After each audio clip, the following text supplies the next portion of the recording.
says off it. Oh, there we go. Hi, everybody. I'm author R. Verdi. R. V as in Victor. D as in David. And then this is Amy Hopkins, almost published author. Very Nelly. So Amy's going to be talking about lots of important marketing stuff today.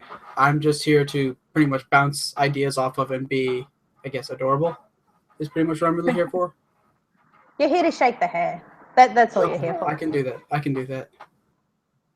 So are you pretty much going to start with your whole list of everything you compiled of marketing tips and everything? I have a list. I'm bad for lists, aren't I? So my name's Amy Hopkins. Basically what Ronnie and I are doing is publicising our very long-winded discussions on how to make money off books. Both of us are writing. Ronnie has one book published already, and you can find the link for that at our website, which is theblarghfactory.com. You will be able to see his website and everything. So Ronnie's a little bit set up at the moment, and he's nearly ready to launch his second book. I, on the other hand, am not quite published yet. I also have children, as you can possibly hear in the background. We have been talking a lot about how to maximize my book launch and how to increase Ronnie's sales a little bit. So we have gone through so much stuff and we've bounced so many ideas around. We thought we would create this podcast to share everything that we're learning. So one of the things that I wanted to talk about is the fact that a study came out quite recently. Now, this was just done on Australian authors and it only covered 1,000 of us. So that's obviously, it's not comprehensive, but it was really interesting to see because one of the things that it came out with is that the average income of a practicing author is $12,000 a year. Which I don't make, by the way. Yeah, could you even live off that though? I couldn't. I could because I have a really simple life with like no expenses and I'm sort of a bum. But I mean, yes, ideally I would not want to live off that. But I guess that's the whole purpose of why we're doing this, to like try all these things out and share them as we do them live time and actually let people know as we're doing it. Does it work or does it not, or so on. That's it. We're not going to be average practicing authors. We're going to be the other guys because there are authors in Australia that earn the average annual income of $61,000 a year. That's what I want to be making. Yeah, that's where I want to be. We're not out to be the next Scalzi or Rothfuss or Butcher, but making a living income is really important if you want to do this full time for a living. So we're going to cover lots and lots of things. We're going to cover things like how to create a business plan and how to set up a website and how to get your social media rocking. Ronnie, who recently followed you on Twitter? Oh, that was the official account for Sir Terry Pratchett, which blew my mind. Obviously, unfortunately, he passed earlier this year, but the account is still being run and active, I'm assuming by agents, publishers, and or family members, but it's still a really big account to have follow you, and when that happened, I sort of lost my lid for a little while. I couldn't speak the whole day. Yeah, just a tiny bit. So I mean, there's so many different criteria, I guess, for success. I mean, I'm really excited because I've made it up to 300 Twitter followers. Ronnie doesn't have that many, but hey, I don't get to have in-depth conversations with the harried wizard himself, which for those of you who don't know is a fan account of Harry Dresden, who is a huge urban fantasy character. It's not actually real, but he does talk to Ronnie quite a lot. Yes, he does. Pratchett following you. And didn't you get threatened by the Secret Service once as well? That was a really weird thingy we really can't go into, sort of. Not, yes, I did some stupid things on Twitter. I held a potato hostage, but things got out of control. But yeah, I'm sure it was McDonald's. McDonald's were just, they were not down with that language that you were using, and they got the Secret Service involved. Yeah, it's a long story. Like all I know is potatoes were put in harm.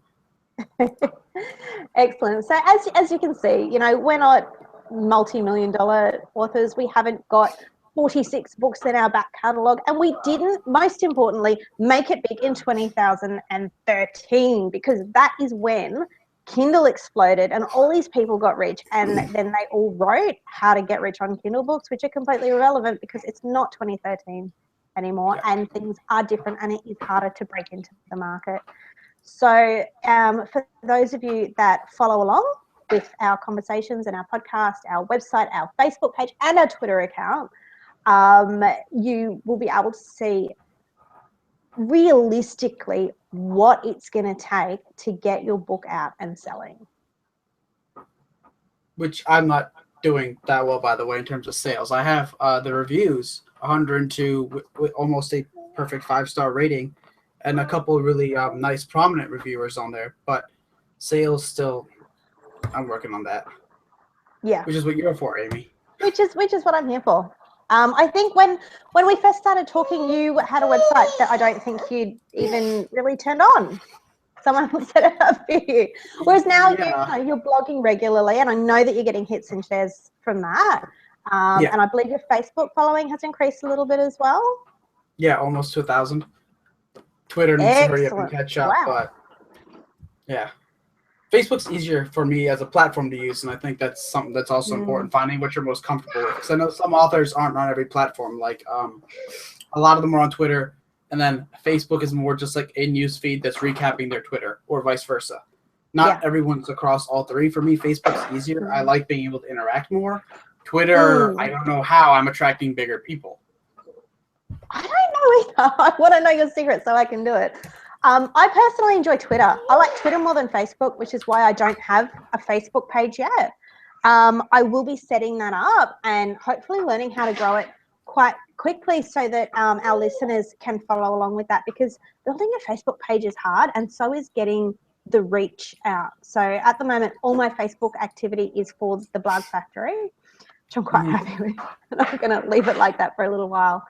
But we'll see how that pans out, and we'll see what works and what doesn't. For me, social media is still a mystery. I'm just trying to figure it out, and it's not easy for me. So I think it's just one of those things. I do it because I'm supposed to, and then when I actually start having fun with it and just being me, that's when I'm starting to actually see the real returns. So it's not about, for me, marketing books on there. It's more about me being me, and then people are attracted to the author, not necessarily your work. But that's, I guess, part of the point. Like, you're supposed to build yourself, not just your books, because people want to follow you to be for you. Yeah. And I think that's kind of what people do wrong, though. I think people look at it as a marketing tool, and they go, "Well, I'm going to use these keywords, and I'm going to plug my book at 6 o'clock and 9 o'clock and 12 o'clock, and make sure that I get all this audience." And it doesn't work. That's not why people use social media. I'm not going to go on Twitter so that I can be blasted with read this and buy this, and I could turn on the TV if I just wanted nothing but advertisements. And I think what you're doing is the right way to go about it, because the people following you are following you because they want to hear what you have to say. And that is so important, which means that when you do launch your next book, you might send out a tweet and go, "Oh, yeah, hey, it's here." But you might get, a couple of hundred people retweeting that. You might get Terry Pratchett's account retweeting that, or the Harried Wizard. Which means, that would be pretty awesome. Which means you're going to reach a much wider audience.